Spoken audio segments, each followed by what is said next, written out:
أعوذ بالله من الشيطان الرجيم بسم الله الرحمن الرحيم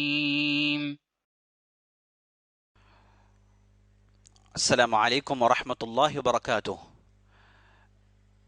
إن المحمود هو الله جل جلاله والمصلى والمسلم عليه هو النبي وآله.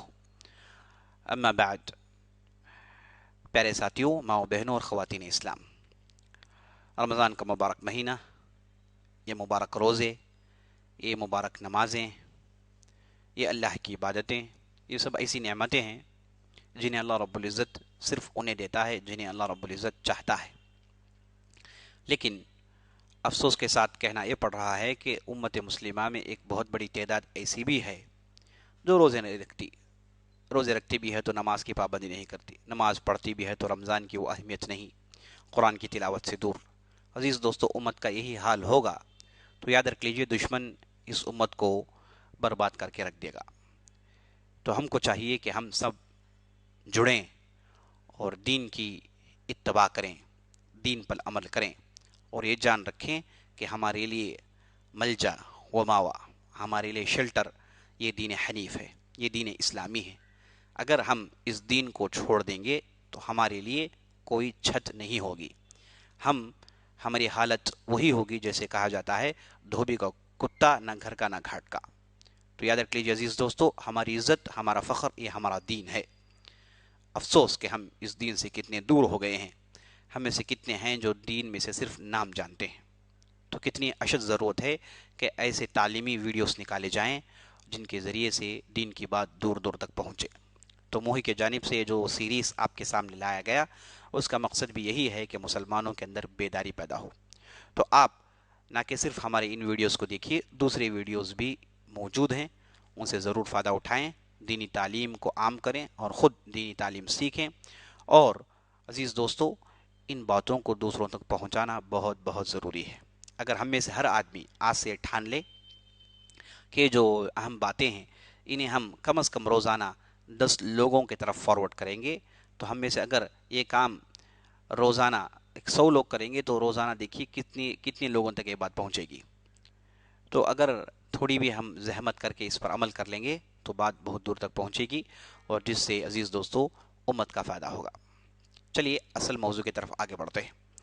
اصل موضوع تھا ہندوستان کی اسلامی تاریخ، اور اس کا آغاز ہم نے رمضان کے ساتھ کیا. الحمدللہ اب تک 19-20 دن ہو گئے ہیں. اس میں ہم نے اب تک سلطنت دہلی کے اہم بادشاہوں کو ہم نے دیکھ لیا. تو ہماری بات گزشتہ کے مجلس میں تغلق خاندان کے خاتمے پر رکی. ہم نے کہا کہ 1397 یعنی 1397 میں تیمور لنگ کا حملہ ہوا دہلی پر.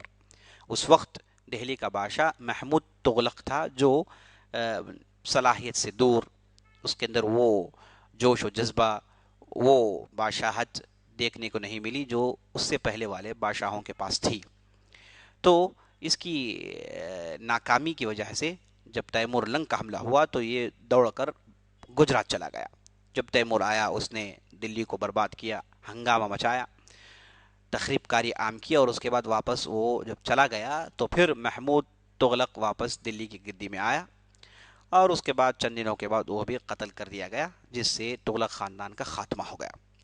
جیسے عزیز دوستو تغلق خاندان کا خاتمہ ہوا تو یہاں پر ایک چیز سب سے پہلے جاننا ضروری ہے کہ یہاں پر اب وہ ایک حکومت تمام ریاستوں کو جوڑ کر ہندوستان کی وہ تصور باقی نہیں رہا. اب چھوٹی چھوٹی خود مختار حکومتیں، اسلامی حکومتیں قائم ہو گئی. یعنی خود مختار حکومت انہیں کہتے ہیں جو انڈیپینڈنٹ. اس سے پہلے وہ سینٹر سے جڑے ہوئے تھے، یہ ٹیکس دیتے تھے اور سینٹر سے جو بھی احکامات ہوتے اس کی تعمیل کرتے تھے.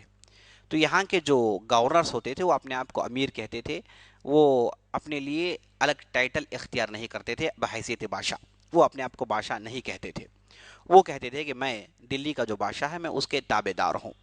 تو جو بھی دلی کا بادشاہ تھا وہ اپنی سلطنتوں کو بڑھاتا اور ریاستوں کو داخل کرتا اور سب کو باج گزار بناتا. باج گزار مطلب سب کو زپا کر یہ کہتا کہ وہ ٹیکس دے کر سینٹر کے ساتھ جڑ جائیں. تو اس کے لیے کبھی کبھار لڑائیاں ہوتی اور خون خرابہ ہوتا، ایسے بہت کچھ ہوا.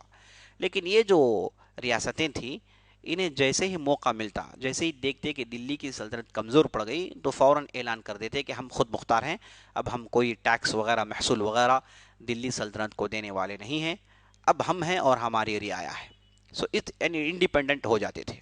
تو یہ جو انڈیپینڈنٹ اسٹیٹس تھے، ان میں بھی بہت سارے کارنامے ہوئے، اور خاص طور پر ان میں علمی ترقی ہوئی، اور بعض بہترین بادشاہ آئے ان خود مختار ریاستوں میں، جنہوں نے بہت ہی بہترین انداز سے کام کیا، اور ساتھ ساتھ اسلام کی بھی ترقی ہوئی. یہاں پر بھی علماء آئے تو انہوں نے اپنے لیے ایک اسپیشل اپیرنس قائم کرنے کی مکمل کوشش کی.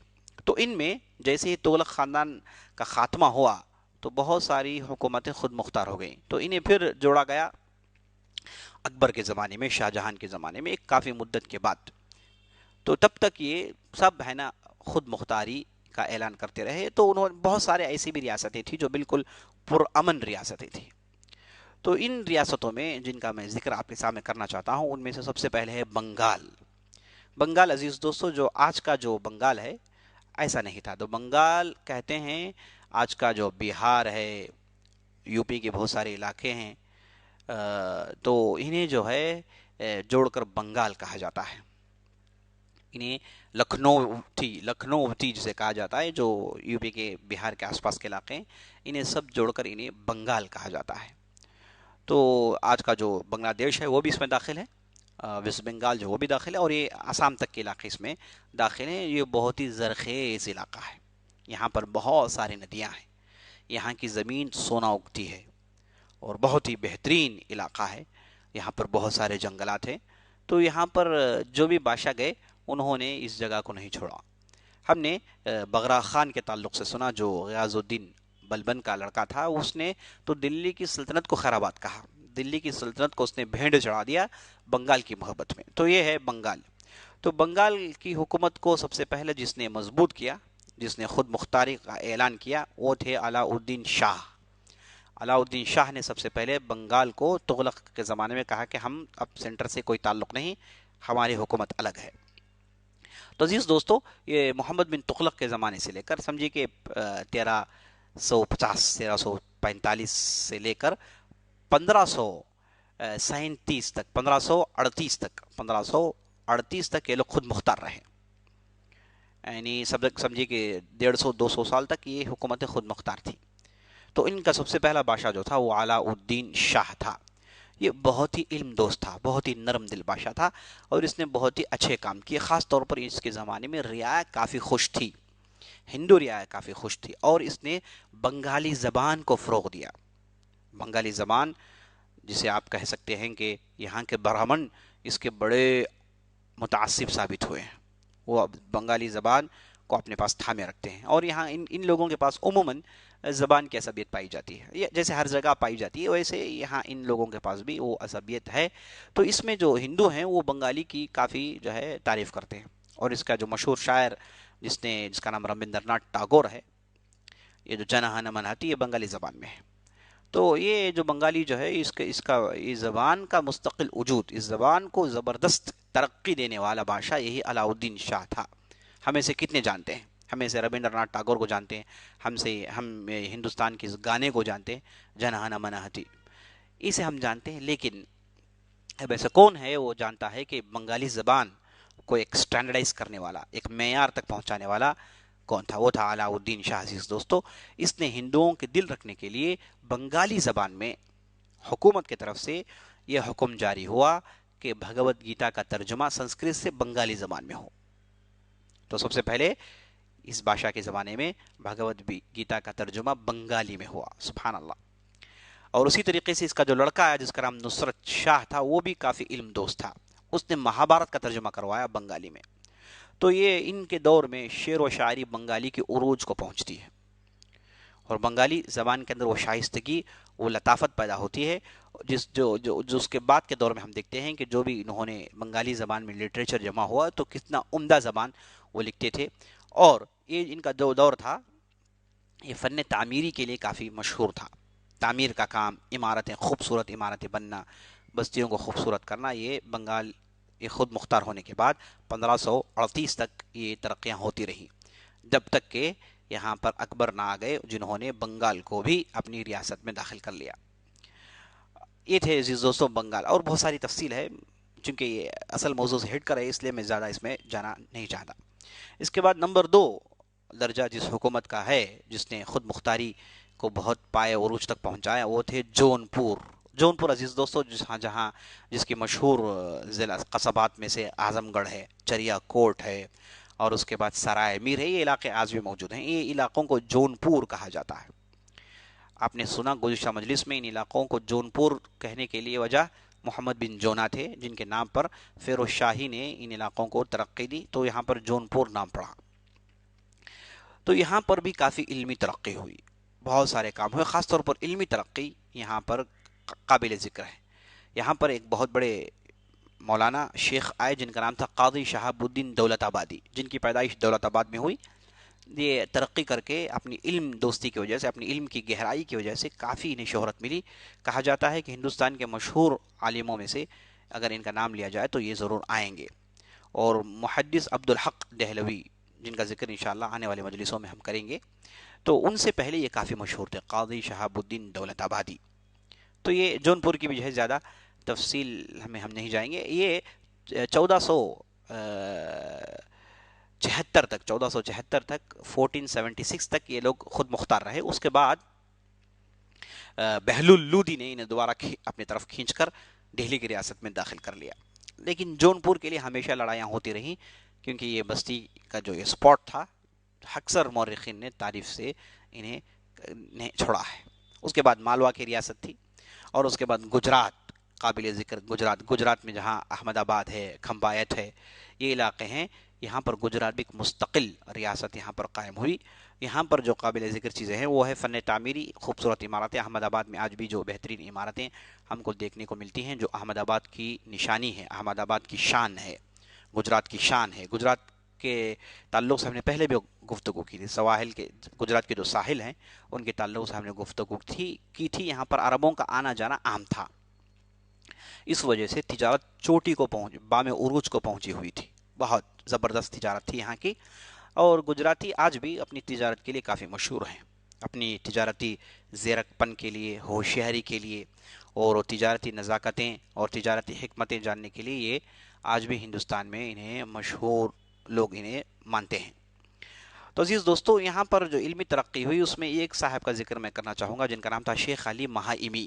انہوں نے تفسیر لکھی تھی جس کا نام تھا تبصیر الرحمن، جسے انہوں نے عربی میں لکھی۔ یہ تفسیر سمجھے کہ ہندوستان کی قدیم تفاسیر میں سے ایک تفسیر تھی، جسے آپ کہہ سکتے ہیں کہ ہندوستان کی ایک بہترین پیشکش عربی میں انہوں نے لکھی، اور بھی کتابیں انہوں نے لکھی، لیکن یہ صاحب جو ہے یہ بڑے غلاۃ الصوفیہ میں ان کا شمار ہوتا ہے۔ ابن العربی کی کتابوں نے انہیں کافی متاثر کیا، اور مرتے دم تک ابن العربی کے مداح رہے۔ تو یہ تھے، ان کا ذکر کرنا میں ضروری سمجھتا تھا۔ اس کے بعد جو ریاست خود مختاری میں بہت دور تک پہنچی وہ ہے دکن کی ریاست۔ دکن کی ریاست عزیز دوستو یہ زبردست ریاست تھی۔ یہ ریاست 1348 یا پھر 1347 یا پھر 48 میں یہ ریاست مستقل ریاست بنتی ہے۔ دیکھیے یہ زمانہ محمد بن تغلق کا زمانہ تھا، تو دکن میں یہ اپنے لیے الگ حکومت قائم کر لیے۔ یہ جو الگ حکومت قائم کرنے والوں میں جو سب سے پہلے تھے جنہوں نے حکومت کی بنیاد ڈالی، حکومت کی داغ بیل ڈالی، وہ تھے علاؤالدین بہم شاہ، جنہوں نے 1348 میں یہاں پر سنگ افتتاح رکھتے ہیں ایک مستقل حکومت کی، جو دکنی حکومت تھی جو مستقل۔ اور یہاں کے جو مشہور علاقے ہیں بیجاپور، دولت آباد، گلبرگہ ہے نا، یہ اس کے بعد حیدرآباد جو آج کا ہے، یہ سب علاقے ان کے ماتحت آتے ہیں جنہیں دکن کہا جاتا ہے۔ تو دکن کے سب سے پہلے بادشاہ جو خود مختار بادشاہ بنے وہ تھے علاؤالدین بہم شاہ۔ انہی کو لے کر انہی کی نسل سے جو آگے سلطنت چلی انہیں کہتے ہیں بہمنی سلطنت۔ بہمنی سلطنت انہی کے طرف ان کا انتساب ہوتا ہے۔ تو یہ شروع میں 135 سال تک یہ ایک ہی حکومت رہی، یہ پورا علاقہ انہی کے ماتحت آتا، اور یہ جب بڑی مضبوط حکومت انہوں نے قائم کی، اور یہ لوگ شیعہ مذہب سے ان کا تعلق تھا، لیکن یہ ہمیشہ میانہ روی رہے، انہوں نے اپنے عقیدے کو ٹھونسنے کی کوشش نہیں کی، چونکہ اکثر رعایا سنی تھی، یہ شیعہ مذہب کے متبعین میں سے تھے، لیکن انہوں نے اپنے عقیدے کو ٹھونسنے کی کوشش نہیں کی، عصبیت کا اظہار نہیں کیا، امن و امان کے ساتھ حکومت کیا، ہر فرقے کو، ہر آدمی کو اپنے ایمان میں، اپنے عقیدے میں چلنے کی کھلی چھوٹ تھی۔ تو یہ بہت بڑی چیز تھی، بڑے امن و امان کے ساتھ انہوں نے حکومت قائم کی۔ تعجب کی بات ہے کہ شمال میں جہاں بھی نارتھ سائڈ ہم دیکھتے ہیں، جتنی بھی حکومتیں تھیں وہاں پر شیعہ کے لیے عروج نہیں ملا، اور جتنی بھی اس دلی کی سلطنت میں گدی میں بیٹھے یہ سب سنی تھے، سب کے سب سنی تھے، ان کا تعلق اہل سنہ والجماع سے تھا، لیکن کوئی بھی اس میں شیعہ نہیں تھا۔ تو شیعوں کی حکومت قائم ہوئی جنوب دکن میں، تو یہ ایک قابل ذکر بات تھی۔ اور اس کے بعد شیعہ سنی کے جھگڑے تو ہمیشہ سے ہوتے آئے، لیکن ان کی جب حکومت قائم ہوئی انہوں نے ان جھگڑوں کو کافی حد تک دبوچ کے رکھا، ترقی ہونے نہیں دیا، سب کو اپنی اپنی چھوٹ تھی، سب کے اپنے اپنے حلقے تھے، اپنے اپنے علماء تھے، اپنے اپنے انداز سے وہ اپنی اپنی زندگی گزار رہے تھے، تو یہاں پر کسی پر بھی شد و مت سے کام نہیں لیا گیا، یہ قابل ذکر چیز تھی۔ تو علاء الدین بہمن شاہ تھے جنہوں نے اس کا آغاز کیا، شروع کے 135 سال تک ایک ہی حکومت تھی، دکنی حکومت جسے آپ کہہ سکتے ہیں۔ اس زمانے میں کافی ترقی ہوئی، بہت زیادہ ترقی ہوئی۔ تو یہ جب بہمنی سلطنت قائم ہوئی اسی زمانے میں، بالکل اسی وقت میں، بیک وقت ایک دوسری سلطنت ہندوؤں کی قائم ہوئی جنہیں وجے نگر کہا جاتا ہے۔ تو بہمنی بادشاہوں اور وجے نگر بادشاہوں میں ہمیشہ سے ٹسل ہوتا رہا، جھگڑے ہوتے رہے، کبھی انہیں فوقیت حاصل ہوئی تو کبھی یہ جیت گئے، کبھی یہ ہار گئے تو کبھی یہ شکست حاصل کرتے ہیں، لیکن یہ بہمنی لوگ تھے جنہوں نے وجے نگر کی حکومت کو خاتمے تک پہنچایا۔ وجے نگر کی حکومت میں کرشن دیورایا کافی مشہور تھے۔ وجے نگر کے تعلق سے یہ کہنا ضروری ہے کہ یہ متعصب ہندو تھے، کٹر ہندو تھے، اور مسلمان ریاستوں کو یہ پسند نہیں کرتے تھے، سب بادشاہ ایسے نہیں تھے، اور ان کی لڑائیاں مسلمانوں کے ساتھ حکومت کو لے کر تھی۔ اور یہ بھی قابل تعجب کی بات ہے کہ وجے نگر جو ریاست قائم ہوئی ان کے اندر جو لشکر ہوتی تھی، ان لشکروں میں مسلمانوں کی کافی بڑی تعداد تھی۔ کرشن دیورایا جب ایک بہت بڑی گھمسان کی لڑائی ہوئی بہمنیوں کے ساتھ، اس وقت ان کے لشکر میں 10,000 سے زیادہ مسلمان تھے۔ تو اس سے معلوم ہوا کہ ہر جگہ ریپبلک ٹائپ کی حکومت تھی، لیکن پولیٹیکل ایشوز کو چھیڑ کر، سیاستی امور کو چھیڑ کر ہمیشہ مذہبی رنگ دیا جاتا تھا۔ تو یہ چیز اس زمانے سے موجود تھی، اس وجہ سے یہ جو مذہبی رنگ دے کر جو پالیٹکس کھیلتے ہیں ان سے ہم کو دور ہونا چاہیے۔ خاص طور پر مذہب کے پیرو، مسلمانوں کے ہندو ہو، وہ دیکھیں کہ یہ جو کھیل کھیلا جا رہا ہے اس میں کس حد تک سیاست کا دخل ہے۔ تو جہاں کہیں بھی سیاست کا دخل ہو دور ہو جائیں۔ سیاست کو اگر ہم آگے بڑھائیں گے اس معاملے میں تو آپس میں جھگڑ کر مر جائیں گے، جس کا جو ہے ہم ماحول آج ہندوستان میں دیکھ رہے ہیں۔ ہر چھوٹی بڑی چیز کو لے کر سیاست کھیلی جا رہی ہے، ہر معاملے میں سیاست کو ٹھونسنے کی کوشش کی جا رہی ہے، اور سیاست کا اگر کوئی ایک مذہب ہے تو مذہب کے مخالف مذہب کو ہمیشہ نیچے دیکھنے کی کوشش کی جاتی ہے، دبوچنے کی کوشش کی جاتی ہے۔ جیسے آج ہم ہندوستان میں دیکھ رہے ہیں، ایک پارٹی حکومت میں ہے، وہ اپنے آپ کو ہندو پارٹی کہتی ہے، تو مسلمانوں پر کیا کچھ نہیں ہو رہا ہے، ہر چھوٹی بات کو لے کر، بیماریوں کو لے کر، ہر چھوٹی بات میں مسلمانوں کو پسپا کرنے کی کوشش کرنا، یہ عزیز دوستو اسے عام ہندو پسند نہیں کرتے، عام ہندو اسے ہمیشہ پسند نہیں کیے ہیں۔ تو یہ جو عصبیت کی جو بھی باتیں ہوتی، جو چنگاریاں لگائی جاتی ہیں، اس سے عام ہندو دور ہے اور مسلمان اسے پسند بھی نہیں کرتے۔ تو عزیز دوستو یہ جو وجے نگر حکومت تھی، ان کے تعلق سے کہا جاتا ہے کہ اس میں کٹر قسم کے لوگ ہوتے تھے جو اسلامی سلطنتوں پر ہمیشہ نگاہیں رکھتے تھے۔ تو بہرحال یہ کشمکش ہوتا رہا اور وجے نگر کا خاتمہ ہو گیا۔ وجے نگر کا خاتمہ ہوا عزیز دوستو 1564 میں، 1564 میں اس کا خاتمہ ہو گیا، اور خاتمہ کرنے کے لیے سبحان اللہ پوری بہمنی سلطنت جمع ہوئی۔ اس میں جو اہم رول ادا کیے، جن کا نام تھا علی عادل، بادشاہ علی عادل تھے، جنہوں نے پوری سلطنتوں کو جوڑ کر وجے نگر کو جو ہے اختتام تک پہنچا دیا۔ تو عزیز دوستو شروع میں یہ ایک ہی حکومت تھی، 135 سال کے بعد ان کے اندر 5 حکومتیں قائم ہو گئی۔ یہ جو دکنی حکومت تھی یہ 5 سلطنتوں میں بٹ گئی۔ ان میں سے قابل ذکر جو ہے بیجاپور، جہاں عادل شاہی حکومت تھی، اس کے بعد احمد نگر جہاں نظام شاہی حکومت تھی، اور اس کے بعد برار جہاں اماٹ شاہی حکومت تھی، اور اس کے بعد بیدر جہاں برید شاہی، اور اس کے بعد گولکنڈہ جہاں پر قطب شاہی۔ تو یہ 5 سلطنتیں بنی، ایک سلطنت ٹوٹ کر یہ پانچ سلطنتیں بنی. گولکنڈہ وہاں پر جو حیدرآباد کے علاقے، بیدر کا علاقہ، احمد نگر کا علاقہ، بیجاپور کا علاقہ، یہ سب دکنی سلطنتوں میں آتی ہیں. لیکن الگ الگ سلطنتوں کے حساب سے یہ لوگ الگ الگ بٹ گئے، اپنے اپنے علاقے میں یہ اپنی اپنی حکومتیں کرتے تھے. تو یہ جو دکنی سلطنت تھی ان کی بہت ساری خوبیاں ہیں. مذہبی ترقی ہوئی، شعر و شاعری کی ترقی ہوئی، اور اس کے بعد رعایا پرور تھے، رعایا میں امن قائم کیا تھا، بہترین انداز سے حکومت ہو رہی تھی. اور یہ جو حکومت تھی، یہ حکومت نے دکنی زبان کا آغاز کیا، یہیں سے دکنی زبان بنتی ہے. اور یہ دکنی زبان میں مراٹھی کا بہت بڑا دخل تھا. قطب شاہی، یہ جتنے بھی بادشاہ تھے یہ مراٹھی بولا کرتے تھے. تو مراٹھی زبان اور دکنی زبان میں بہت سارے ایسے گوشے ہیں جو ہم آہنگ ہیں، ہم کہہ سکتے ہیں. تو یہاں سے دکنی زبان اپنا رنگ شروع کرتی ہے. ہم جانتے ہیں عزیز دوستو، امیر خسرو تھے جو سب سے پہلے اردو زبان میں انہوں نے شاعریاں لکھی. اردو زبان کا آغاز انہی کے زمانے سے ہوتا. امیر خسرو کا زمانہ ہم نے اس کے تعلق سے دیکھ لیا. تو اس زمانے میں اردو زبان کو ریختہ کہتے تھے. تو ریختہ کا آغاز وہیں سے ہوا، اور یہ آگے چل کے مستقل اردو زبان اس وقت بنی جب دکنی زبان اس سے جڑی. تو دکنی زبان ہی اصل اردو زبان ہے. اسے جو ہے اس کے اندر وہ رنگ، اس کے اندر وہ رونق، وہ بہا داخل کرنے کے بعد، وہ شائستگی داخل کرنے کے بعد، وہ لچک، وہ نزاکت داخل کرنے کے بعد اردو زبان بنی. تو دکنی زبان اس کے لیے اصل ہے. اور یاد رکھ لیجئے، اردو کی ترقی شمال میں نہیں ہوئی، اردو کی پیدائش جنوب میں ہوئی، اور جنوب کی پیشکش ہے جسے شمال والوں نے لیا، لے کر اس میں اور رنگ و زینت انہوں نے جوڑ دی. تو عزیز دوستو، سب سے پہلے شاعر جو دکنی زبان کے شاعر تھے جن کا نام تھا ولی، یہ اصل میں مدراس کا ایک علاقہ ہے ویلور، جہاں سے ان کا تعلق ہے. تو ولی دکنی کے نام سے مشہور ہوئے. انہوں نے دکنی زبان میں شعر و شاعری لکھنا شروع کی. تو اس کے بعد قطب شاہ خود وہ ایک شاعر تھے. تو دکنی زبان کا سمجھے کہ ترقی یہیں سے ہوئی، جو آگے چل کے ایک عمدہ و شائستہ زبان بنی جسے ہم اردو زبان کہتے ہیں.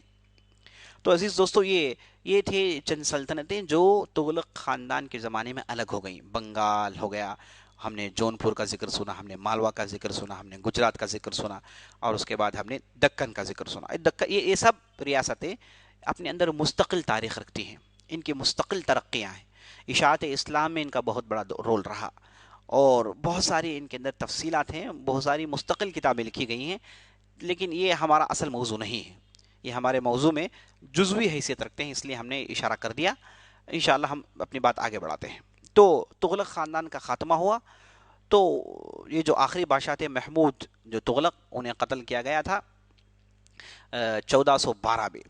اور 1413 میں یہاں پر ایک چھوٹی ریاست قائم ہوئی جنہیں خاندان سادات کہتے ہیں. یہ لوگ سید تھے اپنے آپ کو، مثلا یہ اپنے آپ کو سید کہتے تھے، تو اس لیے یہ خاندان سید بھی کہلاتے ہیں. تو یہ بہت ہی مختصر سی ان کی حکومت تھی، 1413 سے لے کے 1451 تک، یعنی 1413 سے لے کے 1451 تک ایک 40 سالہ ایک چھوٹی حکومت رہی. ان میں جو پہلے جو بادشاہ ہے جن کا نام تھا خضر خان، یہ جیسے میں نے بتایا کہ دہلی اور اس کے بعض مضافات ارد گرد کے علاقے میں ان کی حکومت رہی، اور بہت زیادہ ان کی چلتی تھی تو ان کے ایوانے میں، ان کے قلعے میں. بس کوئی ان کی جو ہے مستقل بڑی حکومت قائم نہیں تھی. ہمیشہ ڈر کے ساتھ انہوں نے حکومت قائم کی، اور کوئی خاص کارنامے نہیں رہے، اس لیے زیادہ ان کی تفصیل نہیں ملتی. تو اس کے بعد جو خاندان آیا جسے خاندان لودھی کہتے ہیں، جن کا ذکر ہم کرنا چاہتے ہیں. خاندان لودھی عزیز دوستو، یہ 1451 میں اس کا آغاز ہوا. تو جو سید خاندان کے جو آخری جو بادشاہ تھے انہیں بڑی آسانی سے بہلول لودھی نے زپا لیا. اور یہ بہلول لودھی جو تھے یہ لاہور کے صوبے دار تھے، قدیم زمانے سے لاہور کے صوبے دار تھے، وہاں کے گورنر تھے. تو انہوں نے دیکھا کہ دلی کی گدی میں کوئی ہے ہی نہیں، آپس میں جھگڑے ہو رہے ہیں، اور ایک خاندان سید انہوں نے کچھ بڑا کام نہیں کیا. تو اچانک یہ گھس آتے ہیں اور دہلی کو یہ چھین لیتے ہیں. ان کا نام تھا بہلول لودھی. تو بہلول لودھی 1451 میں 1451 میں پہلے دہلی کے بادشاہ بن کر گدی میں بیٹھتے ہیں. تو یہ بڑی اچھی حکومت قائم کرتے ہیں. تو انہوں نے جو کام کیا وہ تھا کہ بعض جو ریاستیں ان سے نکل گئی تھیں انہیں واپس لینے کی کوشش کی. اس میں خاص طور پر یہ جون پور کو اپنے اندر لانے میں کافی انہیں کامیابی ملی. جو 1489 1489 تک ان کی حکومت رہی، اور فتح بھی جون پور کو انہوں نے اسی زمانے میں کیا. تو یہ تھے عزیز دوستو بہلول لودھی. بہلول لودھی ان کا زمانہ کافی لمبا رہا، لیکن کچھ زیادہ کارنامے نہیں.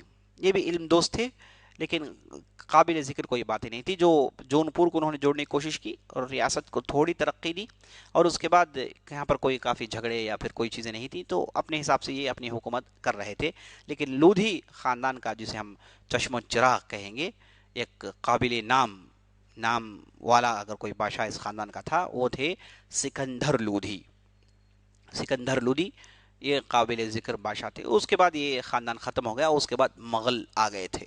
اس کے بعد مغل آ گئے تھے. تو یہ لودھی خاندان تھا. اس کا آغاز 1451 میں ہوا، اور اس کے بعد 1526 تک یہ حکومت میں رہے. 1526 آپ جمع کریں گے تو 75 سال کی ان کی حکومت رہی.